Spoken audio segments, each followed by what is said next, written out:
GTA 5 is a very old game now, as it released in 2013. The game will only continue to age, and it's never gonna become as popular or as good as it was. And in this video, I wanted to take a look over the updates to GTA Online, because like the game's aging, so are the updates, because what used to be quality content is now becoming recycled missions from the story, and it's really tainting GTA, and it's just making me a bit bitter and angry towards GTA 5, because a game where I used to genuinely look forward to updates, I'm now looking forward to none. So join me, The Truth Reviews 117, whilst we take a look into GTA's past updates and the present updates, and why they just don't work and don't feel the same as they used to, and why the tenacity and just the greatness of what used to be fun updates. GTA 5's Online launched in 2013 with the base game after a couple months of it being added. GTA 5's base Online was very bare bones. There were properties, but there was not really any point in getting them. There were cars, and this was at the time where the strongest vehicle in the game was the tank, not the flying penis bike. This went down very well with me, because a tank takes 2 RPGs, not your entire fucking ammo bag to dispatch, unlike the flying rocket cock. Anyway, point still stands, right? GTA at launch was a fun game, had nothing there, but it's much like Red Dead Redemption 2 now. Oh, that's kinda sad. Anyway, GTA at launch, whilst having no content really, it was a fun and easy game to play with mates or with whoever you wanted. So roll on 2014 and 15, in which GTA 5 would get its first series of updates. First adding the Felisa Bank job, which was a 2-man job, meaning you had to have friends. That was a struggle for me, Anyway, the Felisa Bank job allowed you to get money of your own, and you know, this actually gave you goals to buy new properties of things. In 2015, they would add a whole series of heists, once again providing that you have 4 friends. However, these heists would be extremely fun, and while the payout was how do I put this nicely, dog shite, the heists were fun, and if you had the friends, it was a good time. This was also when GTA's content started to get actually good, so supercars were getting added to the games, fast cars, weapons, more clothing. Players had an incentive, and in my opinion, this was... I can never really understand. I don't really think you could ever call GTA's Online a golden era. However, this was the time where I would say it was most stable and people were having the most fun, was 2015. So 2013 to 15 were very stable and very fun. And here's where I believe it all went wrong, in 2017 with the Doomsday Update. The Doomsday Update was a end of the world heist update, where Lester and you would fight Avon, a magic fucking robot, or like not magic, but still robot, who had an army of robots. And here's my problem with this update, right? You know, GTA stands for Grand Theft Auto. You know, the act of stealing a car, stealing a sports car, stealing any car, you know, keeping it grounded in that thug street level of crime. And while some of the other heists, they were a bit outlandish, nothing had came close to saving the world. And this is personally what annoys me about GTA's Online and GTA's now, is everything's way too dumb and outlandish. Anyway, going back to Doomsday though. The Doomsday heist had you with Lester, and while it's not canon, you would be with Lester and fight against robots and shit like that. This is also when Rockstar sort of forgot what the audience cared and wanted, and really wanted money. Lots of money, in fact, like sharp cards. Sharp cards are GTA's, Shark cards, I apologise, are GTA's, how do I put this? In-game microtransaction, you know, purchasing.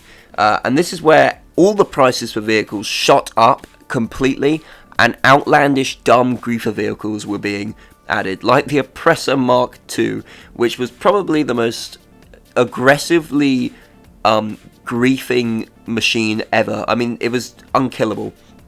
You had cars like the DeLorean added, the fucking Batmobile. GTA, which was about sports cars, fast racing, you know, gang crime, now had alien ray guns.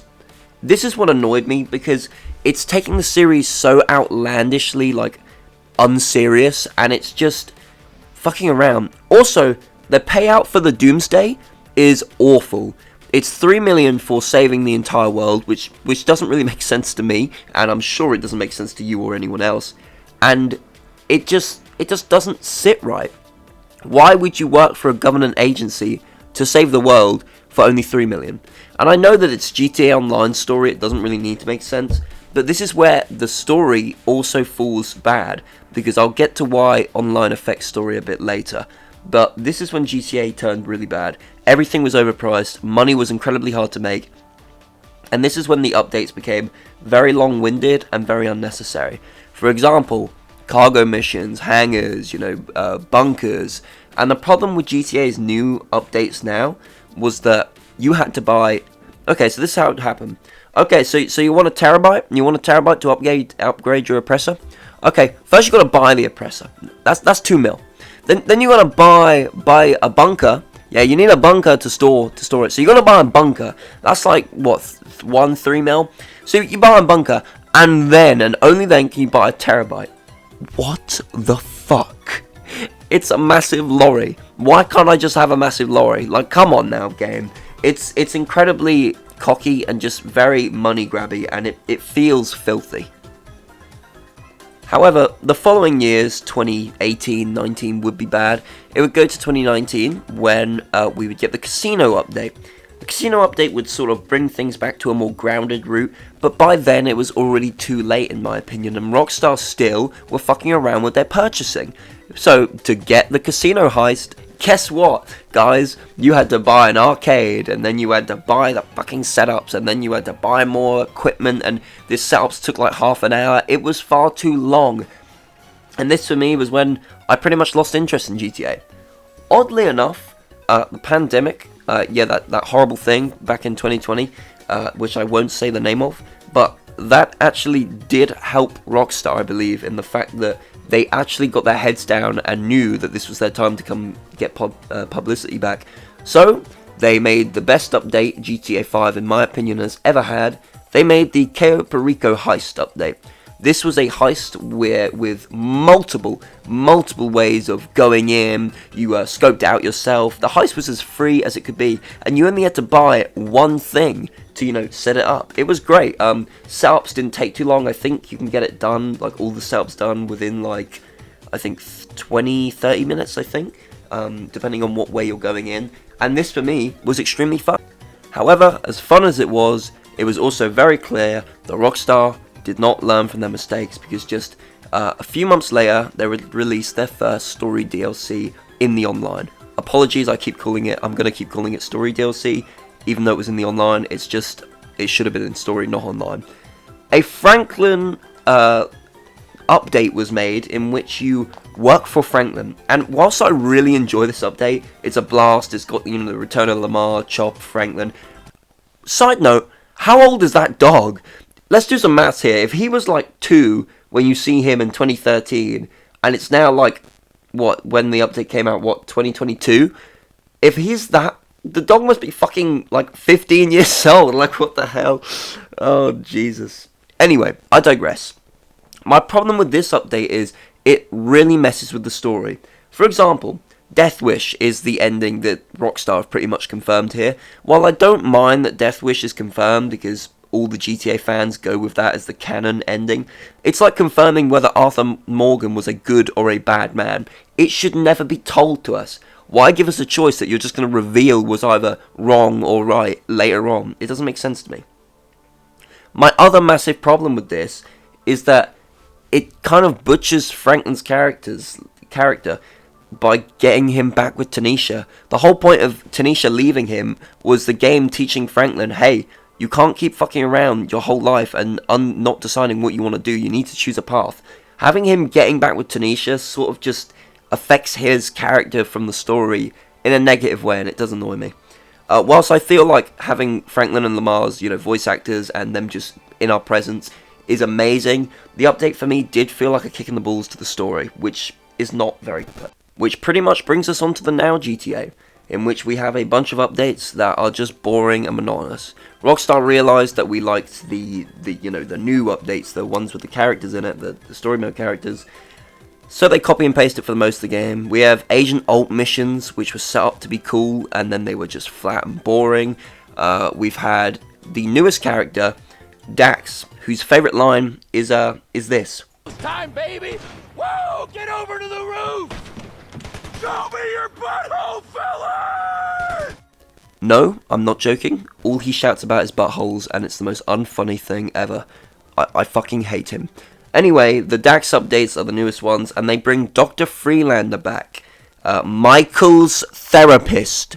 Yes, that's right, they make Michael's therapist the main antagonist who has a private fucking army and is trying to kill, like, drug dealers for some reason, or like get a serum or something. It's the dumbest shit in the world, and it rubs me the wrong way.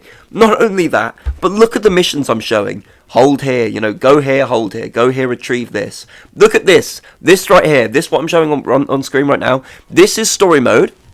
This clip is from story mode. This is called Minor Turbulence, where you play as Trevor. This is the online update. Good job, Rockstar. Really, really good job at copying your own level. And that leaves us in this awkward state of GTA at the minute. I hope you like this video. I hope you like this rant video. I know it's a bit of a rant. It's not structured great, but I just wanted to talk about this. And I've loved GTA for a long time, and I felt this was something that I needed to speak about. So, if you like the video, leave me a like.